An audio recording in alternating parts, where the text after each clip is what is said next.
Hey everyone, welcome to another PNY Pro Podcast. We have an exciting one for you today. I am your host, Derek Ellis. And I'm Jerome. And we have a special guest, Sy Cody White. He is our producer here at PNY Technologies, and we're going to dive into, virtual production, workflows, and pretty much all the stuff that he's involved. We're the core group here, us three, in terms of all the videos, virtual events, partner spotlights, everything you see from a marketing standpoint. Mainly us three are the visual point, the content creation, the videos, the images. But Sy, he just takes it to another level. Yeah. So virtual production and all that good stuff. So Sy, welcome to the podcast. Thanks for having me. Yeah, and then if anything, just I guess we'll start off with kind of what got you into content creation and just, what gets you excited about it?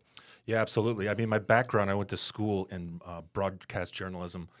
And just because, I'm coming from Maine, there's not a lot of great film schools or creative schools up there. So my first, 5 years working in the industry was in broadcast news down in New York City. Nice. And I kind of got sick of that and then really wanted to get more into creative, like marketing and stuff like that. I went to Rockstar Games, VaynerMedia, and then, ended up here in PNY. I love it. Nice. That's really dope. So why did you go directly into newscasting? What was your role on that end of things? Was it just like behind the scenes, in front a little bit? Yeah, or? I was a videographer, mostly. I also was a military videographer in the Air Force. And that kind of got for your service, sir. Yes. Appreciate it. As far as why I went into broadcast is because it was the first job that, I was able to get. Right? Yeah. And I kind of stayed because it is exciting and you're kind of on the ground seeing all that stuff. But Yeah. I was like focused more on post-production. Mm-hmm. Yeah. That's where I think a lot of the magic is made, especially. I feel that. After Effects, editing, all that stuff. Yeah. Yeah. You're sorry, able to like change things and fix things. And, when you're working in production, like on set filming, you want to get it right. Yeah, you have to. It's like, because I know exactly what you're talking about, because on my end of things, I went to school for like television and digital media, and it was very much focused on like the pre-production, where it's like, okay, get this right before it goes to post-production, so that way they don't have as much work to do. But I 100% know what you mean. Yeah, anyone who's worked on set knows that terrible saying people say, like, oh, we'll fix it in post. Yeah, like, exactly. The It's easy. It's easy. Oh, you can just remove that real quick and render it out. And it's easy. Come on. Yeah. So those people are usually ones who aren't editors because editor will be pulling his hair out. yes, Facts. we've been on that road many times, so we all feel that. And kind of going into that, then from broadcasting here, I know we talked about it, Jerome and I, on like the first episode, where we went into our webinars, what used to be webinars.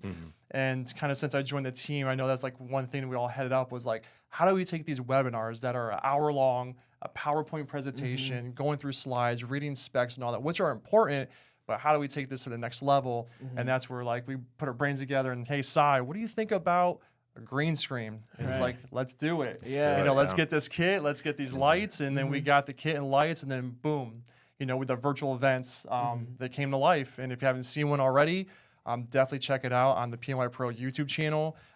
We use these events to team up with our partners, talk about their offerings, solutions, and our partnership, PNY and the partners and all that. So I guess transitioning from broadcasting, we got into green screen. Like, how was that editing in the background? Because again, I know like I said, everything happens in the background. With green screen, do you feel that we definitely get more Bang for our buck. Yeah, bang for our buck, and Yeah. like more options when it comes to environments that we're all in versus like us being in this room. Yeah, absolutely. When I first started here, we were filming a lot of things in here, but the green screen was a game changer for us. Right. People are amazed, especially here at PNY. They think when they see the virtual studio, they might think it's real or something big, and they come in and it's we're just making movie magic on a green screen. So. Yeah. It was pretty funny. We had the interns in today too, and they're like, Yeah. "This is it." I'm like, "Yeah, this is it." You see the end product, but we see green and lights and cameras and everything. A lot of people think you need huge sound studios and sound stages and stuff, but especially with the way technology is and DSLRs, all this stuff, like you can make something big without having a lot. I think that's what we were accomplishing. Yeah. Yeah. Definitely. Yeah, and I think also too, like going into that, we were like, that was another thing I kind of gave Sy, was like, oh, all right, we want to take this to the next level, but we want to start off small. I mean, you have big corporations out there that do these huge LED volumes, which are really, really expensive. But okay, hey, we're on B&H Photo and we see this, kit, it's lights and a green screen. And this wasn't a full-on green screen. It was maybe, 6 feet wide? Yeah, and we're doing our shots when we first started. And that was only like a few $100s or so. And then I think that was a big point for us too, is you don't need to go and spend a ton of money to get into virtual production. That's what's great about it. Again, we have the product solution of NVIDIA GPUs, professional GPUs that will help with rendering and all that good stuff. But to get started, you don't need to really go too crazy on expenses. You can get a nice green screen lighting, and then really like you do, like you just keyframe and put it in whatever environment you want. Right. Yeah. The level of accessibility is so low now to where kind of everyone can kind of get into it, but it's still very complex. Like things that we always say is like, oh yeah, a 1 minute video doesn't just take 1 minute. There's a lot of process that go behind it. So all across the board, like what is the most time consuming or hardest part of even what you do? I mean, it's always the render, getting responsive time. Sometimes like you'll be working on something and then you think it's right and then you have to render it out for 2 hours. And then after you see the final product, you're like, that one thing like needs to be fixed. And like the whole forgot the register mark up for PNY or something. Yeah. That kind of thing. But I mean, it would also be a good idea for a video in the future, like talking about our equipment list or like how we set that up for people, because there's a lot of people out there who are looking for that kind of stuff. But I mean, it's always render time, especially in After Effects. But now that we're getting more into the virtual production and kind of transitioning more towards Unreal, I think that render time will be a lot better. Like my first renders were minutes, so it's going to save us a lot of time in post-production. Yeah, definitely. So actually, what are also some of the things that you're looking forward to in Unreal? Like, I know you've been slowly but surely working on it, and I know you've taken the course. Like, what's one of the things that kind of even blew your mind is like, I didn't realize that we could kind of go there with Unreal. I mean, just the possibilities of it in general. Like, everything is kind of going towards virtual production in the first place. Back to when we first did that virtual event with Vue, just seeing how they're set up and what they're doing, and I mean that's really where it's going, especially with technology and stuff. Yeah, and the cool thing about that too is that virtual production is, especially like these big budget movies and films. It used to be back in the day, like, hey, I had to fly this whole crew. Like, say if it's somewhere in Italy, we need a shot in Italy. You're flying a whole crew, gear, and that's expensive. To where now it's like, again, like our partner and like we worked with Vue and Puget Systems, they have this massive LED volume wall to where now you could say like, I want to be walking in Italy or I want to be somewhere, and it's all done in one location. So your actors, film crew, and all that is just in one location. You don't have to worry about travel and expenses and all that.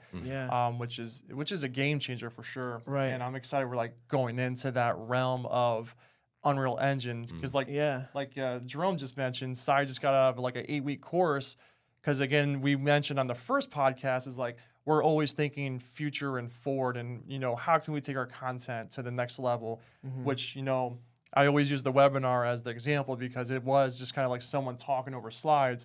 But now it's more of like, again, what we say, like the ESPNs or some you see on TV where it's like it's all green screen, but the person watching, like, whoa, things are moving and it's a different scene. So now going into Unreal Engine, I know we kind of talked about too, we have some sensors and some hubs.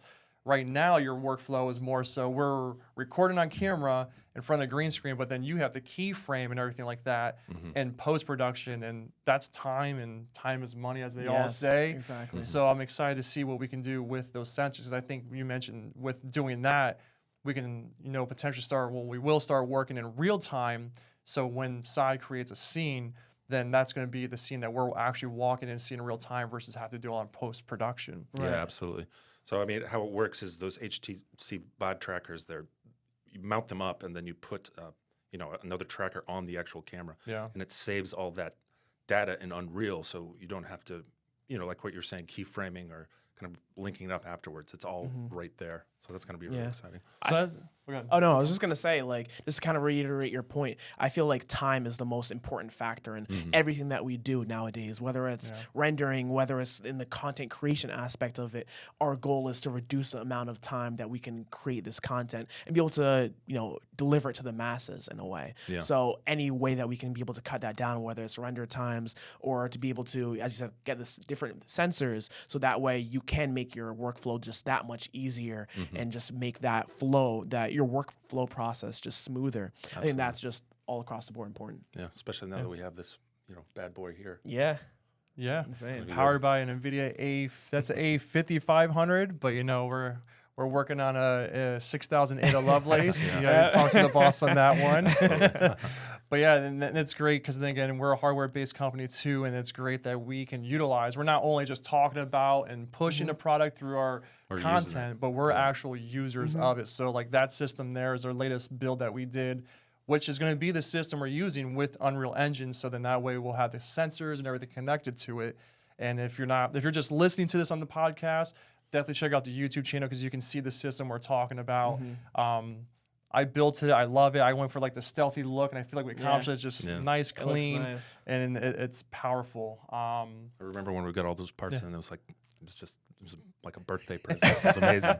So I was like, what is this? Like, oh, this is going to be our new editing station, and you can you'll be able to render out even faster, and we'll do everything in real time. So not saying even the A5500 can definitely do it, but I'm just excited to see that leap into the Ada generation because me being more of a product head, like I know, again, that leap from Ampere base to Ada is like up to 2 times the performance. So I'm interested to see how Sy is using the 5500. Then we jump up to this Ada and see how that kind of cuts into rendering times and all that because, again, that's huge for us. I mean, if we're taking even 40 minutes out of post-production, that's more rendering time and then just more content or more time for us to generate and create content. So looking forward to that. Absolutely. So going back into Unreal Engine, Sy, so how was that actual course like? I know it was a couple of week process. Can you tell us a little bit more about that? Yeah, it was an 8-week process. It was with CG Pro. Shout out to those guys. It was a great course. I mean, it was pretty intensive. 5 hours. 5 hours a day every Sunday, 2 hours on Wednesdays, and then Fridays they'd have like a guest speaker or something like that. Nice. I mean, it was intense, but it was great, and it kind of pushed me to get more into it. Like I knew Unreal was kind of where the industry was going and where we should go, but it's always kind of intimidating when you're jumping into something new. Right. I've worked in After Effects, I've worked in Cinema 4D Blender, but Unreal is just like its own animal beast. I mean, Unreal, I know is for gaming mostly, but more and more filmmakers are getting into it and using it. Yeah, that makes a lot of sense. Yeah. So, like, what were your courses like specifically? Like, did they have you, like, what were the projects? Did they have you, like, one day to say, like, hey, create this avatar in Unreal Engine, and then the next day create a scene? Or, like, what was that breakdown like? I mean, throughout the whole course, you're supposed to be working on, like, your thesis film, which is like a 60-second kind of overall capstone video.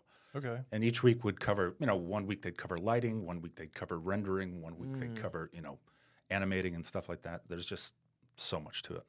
I mean, even after 8 weeks, I'm still like Googling things, and reading manuals and all that stuff. So it'd be really cool. I don't know if this is something we can do in Unreal Engine, but a piece of content came to mind here right now. Like I'm always thinking about the content. So like I think it was GTC. Remember at the end of GTC, like Jensen kind of opens the door in his avatar, and it's like in the server room, and then also I forgot what song. Yeah, it was like the bobblehead like type of avatar, but then he like opens the server room, and it's all quiet, and he shuts it, and then starts partying, and servers are moving and stuff. Oh, yeah. Like that'd be cool. I don't know if that's something we do in Unreal, but yeah, we're a little far away from that, but we'll get there eventually. All right, that'll be next year. Get some time. We're gonna focus on one thing at a time. Never say never. No, exactly. We'll definitely get there. So yeah, and I guess in terms of, we dabbled into like this room again. If you're more of a visual person, you can try it on YouTube. Like this room was originally our, main video room. It was a stagnant wall. Looks great here. By the way, we can control the lighting, bouncing off it like we are here for the podcast. But again, I think one of the interns actually asked is like, what was one of the things you faced in terms of, production and everything, and not to stay stagnant. Like, how do you, stand out, I guess, from the rest? And I feel like that whole virtual production, again, I love your idea of doing like some type of behind the scenes of the equipment we're using, show them the new room. But yeah, we have a full wall now, so we have multiple people up there being filmed at the same time. So, you know, Sy can start a video off and then pass it off to you and me, and we're in different environments and all that. So that's gonna be exciting. And that's what I'm really, really, really looking forward to in terms of our next step in content creation. Yeah, just to even be able to test the limits. Because I know one of the ideas that we had spoken about in the past were just to be able to discuss the different markets that we are attuned to when it comes to PNY, and to be able to show it in real time too, when we're saying like, hey, this market is geared towards M&E, you know, media and entertainment. We can show us, you know, in the studio room creating that entire process, dealing with different doctors or the or educational side of things. You can show it in the different aspects in where we're in the studio, but you know, you can control the environment around it to make it look like we're in a school, to make it look like you know, we're on a different type of production set. You know, you can go in depth with this stuff. Yeah, absolutely. I mean, we're walking the walk. Like, we're using the products that the industry is using and going that way. So in virtual production, people are using, you know, our products and these kind of products to pull it off. Yeah, exactly. Yeah, and I think going to that point too, that's like something we have on our wish list, and like something we're gonna create is just, again, it can be one of us like walking and like Jerome starts off and like, hey, this, you know, 6000 ADA is great for media entertainment. Then Sy comes in and also it's good for 3D design. Yeah. And then it's good for manufacturing, because again, these products touch so many different markets and industries that, you know, AI training, you know, high performance computing, data center, all this stuff plays a big part in it. So yeah, that's actually gonna be a good video. We're gonna have to add that to the list. Yeah, so absolutely. stay tuned, everybody. I promise you that's gonna come out. We'll put that on our little sheet of ongoing ideas and our never-ending video lists ideas. Exactly. All right, man. Yeah. So we talked about, you know, virtual production. We talked about our content creation, you know, kind of your process behind these classes and everything like that. So I'm really looking forward to getting Unreal Engine as a team here and seeing what we can do, you know, going forward, short form content and long content, you know, virtual events, now taking them from a green screen to Unreal Engine. So I'm looking forward to that. Thank you for your time just joining us on the episode. Thanks for having me. We appreciate it.